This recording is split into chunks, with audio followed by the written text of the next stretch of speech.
This is Brent, and in this video we're doing power exercise for our chest. We're going to take one of the most commonly used exercises, which is a medicine ball chest press, break it down, and show you guys how to get the most out of every centimeter of this exercise. I'm going to have my friend Vinny come out. He's going to help me demonstrate. Now, the first thing we got to teach Vinny how to do before we even get into the power stuff, right? We know that power exercise means that it's going to be high velocity, it's going to be ballistic, and it's going to require an amortization phase. But before we can take advantage of that amortization phase, this is going to sound silly, I need to teach Vinny how to catch. Now, Vinny, just go ahead and do a medicine ball chest press like we see everybody do. All right, Vinny caught the ball here. If I want an amortization phase, I want an eccentric load to a quick concentric turnaround, I can't have Vinny catching the ball here. He's stopping the ball and then throwing it back. If we're going to catch this ball and take advantage of our connective tissue, of stretch reflex, I need Vinny to pass this ball and then catch it out here so that he eccentrically decelerates that ball back to his chest. This is something we talked about on our serratus anterior reactive activation video. If you guys want to look up that video, that's probably a great place to start a regression of the exercise we're about to show you. To get back into it here though, I'm going to have Vinny, number one, throw a little higher than his head so that it comes back down to his hands. We don't want it coming down below his hands. And make sure that he stays out here and catches really softly. All right, that time you kept your hands out, but you stopped the ball, right? I don't want to hear the ball. I want it nice and soft brought back to your chest. You guys saw that? Nice. He brought the ball back. He decelerated all the way back from here. We always talk about how power exercises should be seen and not heard. I don't want to hear the ball here. Obviously, we're going to hear the ball when it hits the wall, but I don't want to hear the ball when it hits his hands.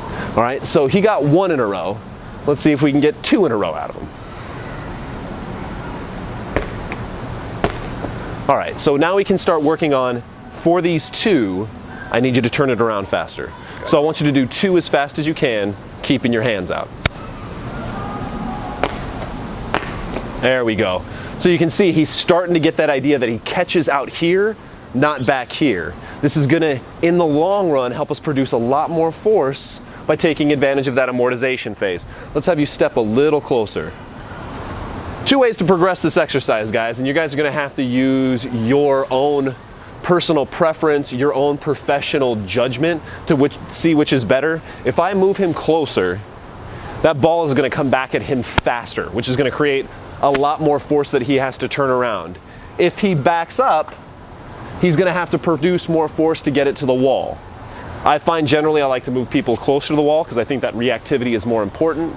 But if you got a really advanced athlete and you want to work on that all-out max power, you got a boxer and you just want to work on that all-out max strength for that last final punch, great, back them up. But if you want more speed, more reactivity, you're going to have to bring them closer. All right, let's see it again. 1, 2. Let's try 2. We got you on 2, let's keep at 2. Good. Try a little lower, right? This ball's coming back faster, it's not going to decay so much. Good. Let's try 3 this time. Nice. All right, guys, so we can see we're starting to get that pattern together. He's starting to be able to do 1 in a row, 2 in a row, 3 in a row with good form. His kinetic chain checkpoints are in line. That always stays the same no matter what exercise we do. Feet, knees, hips, all in good alignment.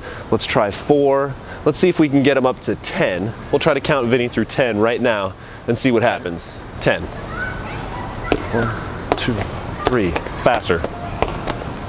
7, 8, 9, 10. Nice. Now, I know some people are thinking, all right, Vinny can do 10. They look fast. They look quick. Let's up the weight. I'm not going to up the weight. I'm going to get nasty on Vinny. I'm going to pull a stopwatch on Vinny.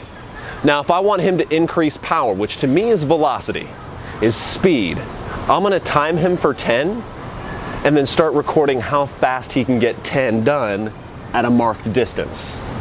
I can then move him up, reset the time, make him do that faster. Or I could back him up. As we talked about, it's going to take more force production if he backs up, especially if I try to keep him under the same time.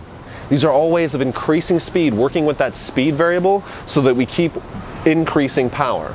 Now obviously guys, if we hit a plateau in speed, then you can start talking about heavier medicine balls. So, you guys ready to time Vinny? We'll do one more quick review.